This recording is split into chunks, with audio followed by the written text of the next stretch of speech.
hair look like it's stringy. But anyway, I was talking about, oh Lord, I was talking about people judging, and, hair. And people are always, going about how it's wrong to judge. And it is, but the thing is, that's part of what it takes to be a human. I mean, I hate to just go straight on out and call it what it is, but it's shaky cam. There we go. But it's just human nature, I should say. It's just how we are like as human beings. We judge. If I see somebody wearing a Grim Reaper outfit, and they're across the road and they're holding up a knife, real or fake, it don't matter, and they're coming towards me, I'm not gonna sit there and say, oh, it's just a guy crossing the road. I'm gonna say, I gotta get out of here. Judging is part of what makes humans human.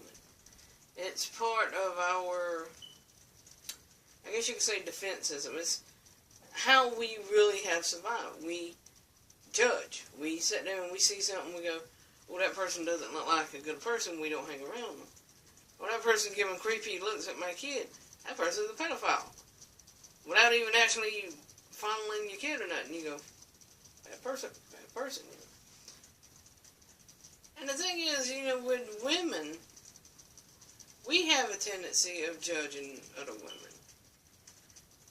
It's often based upon what a woman wears. And if a woman wears booty shorts and a tank top, a two-top, excuse me, then what's the first thing you're going to hear a woman say? Oh, look at that whore. God, that girl is dressed like a slut, isn't she? Well, it's wrong to judge, but at the same time, it's just something you do. I will judge your ass if it's wintertime, if it's not the coldest day of the year and it's 40 below and the wind is blowing and you're out there in a two-top and a miniskirt and I'm looking at you like, you stupid, that's what it is. You judge, you can't help it. And people, anytime somebody say they don't judge, they're lying because you judge in here. You do. There's not a day that goes by you don't look at somebody or encounter somebody and go, nah, you know what, I'm getting a bad feeling about this person. Without, any actual proof. This person might be a nice looking person. They might have those big, I don't know what they call them, those earrings with the huge holes in them. They might have tattoos all over their face. They might have shaved heads or bald heads or something. Well, you can't sit there and look at them and go, ugh. No, that's a bad person. Stay away from them. Because a lot of times, good people are the ones that got tattoos and body piercing and all that. And the ones that are actual good, the ones that are actually bad people, are the ones that attend church every Sunday. The conservative dress individuals. And I really don't understand how, when it comes to Christianity, that automatically assume if you don't go to our church, you're going to hell. If you don't go to any church, oh, you're going to hell. And depending on your town, depending on your neighborhood, depending on your religion, depending on your church, everyone's a sinner except the ones in that exact same church. If you are a Baptist, Methodists are going to hell. Seventh-day Adventists are going to hell. Catholics are going to hell. All them other religions, and I can't really think of it, Mormons, I can't think of all of the branches. They're all going to hell. Because Baptist is the true faith of Christianity. Well, you go to a Catholic church, you're going to hear the same about Catholicism, and you're going to hear the same at a Mormon church about Mormons, so on and so forth. So you can't sit there and say, well, my branch of Christianity is the one that's going to get me into heaven. Yours isn't. But people do that. That's a common judgment that people have. The worst of it, and I'm saying this a lot, is this terrible indoctrination of children. I don't care what branch of religion you belong to. I don't care if you believe in God, believe in 50 gods, believe in whatever. I don't care what you believe in. I don't care what you don't believe in. I don't care anything about your beliefs. If you're a parent, and you tell somebody, I don't want my kids to go to church. I don't want my kids to be introduced to the Bible. That's your right. That's your right as a parent. That's your right to raise and govern your kids. These psycho-Christians, I don't know about Catholics and the Catholics. I don't know about the Jews and the Muslims, what they do. Or Buddhists and 50 other different religions. I don't know what they do, right? But in Christianity, there's that sort of indoctrination where if a parent says, I don't want my kid to go to church. I'm raising my kid agnostic or atheist. I don't want my kid to be taught your branch of Christianity. Even if it's like, I'm a Mormon, I don't want my kid to learn about John the Baptist or, whatever. Well, guess what happens? Some churches will say, yeah, my sister is an agnostic, and pastor, we gotta save those damn kids. Well, not swearing. We gotta save them kids, pastor. She gonna raise them to believe there's 50 gods. We can't have those kids going to hell. Because they say hell. If you were in the South, you heard hell, right? But, and like I say, what they do, they trick them. Like the aunt will go up to them and say, oh, can I take my little nieces and nephew to a ice cream shop or to a pizza party? It's going to be fun. The kids like ice cream and pizza. Alright. Don't give them too much. They'll get sick, And the aunt will go, okay, kids, we're going to go and get some ice cream or pizza or whatever. And then the kids go to the place, let's say ice cream. They go to the ice cream place. And there's the preacher, 5 deacons, 60 members of the church. Every one of them holding the Bible going, we going to save your souls? Lord have mercy, kids, y'all ain't going to hell. Y'all ain't going to hell. We're going to teach you the Bible right here and there. But shh, don't you tell your mama. Don't tell your daddy neither. And this is terrible. This is horrible. Look, didn't the parent just say they don't want their kid to be taught whatever you believe in? Don't sneak around and get a kid. I'll give you candy, little girl. I'll give you food. If you take away the Christian part of it, take away the Bible, the pastor, the reverends, the, what they call these people, deacons.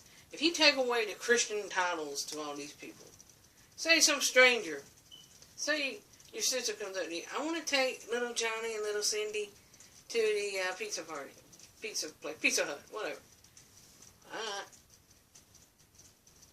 And the kid, or I want to take the kids to my house for a pizza party. The kids go to their auntie's house.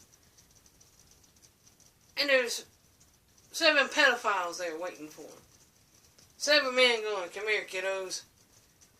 You will be ready to murder people if you find out. Get what happened to you. Well, Mom, get why y'all crying? Well, who touched you? Get my gun. Get my gun. No, get my gun. I'm gonna call up somebody and get you to babysit. I'm gonna kill somebody. But they do that. I mean, not pedophile thing, hopefully. But they do that, and it's just some terrible, horrible thing.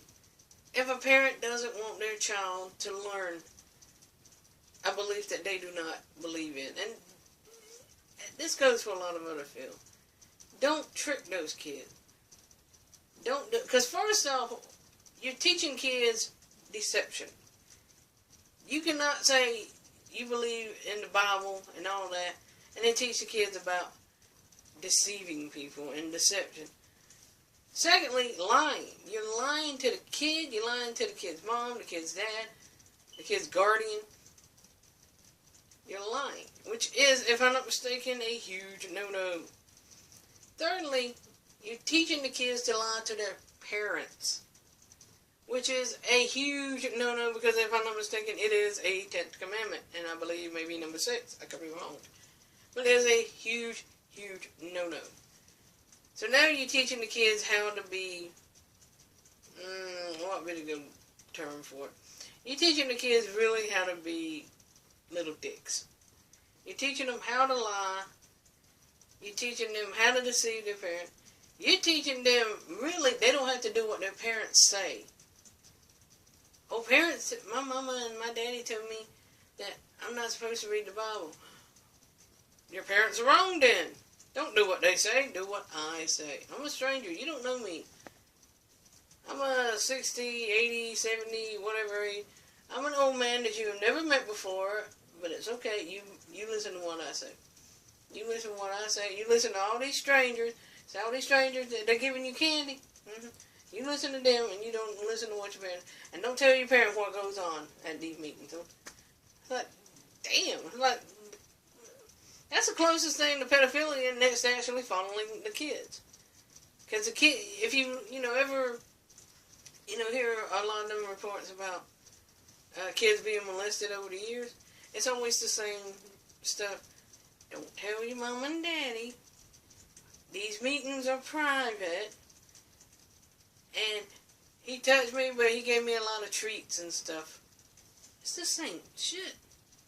You cannot say you're against pedophiles, and you can't say you're against lies and deception and disloyalty and dishonesty and disrespecting your mom and dad and all that stuff, and then turn around and you're doing the same damn thing to someone else's kids.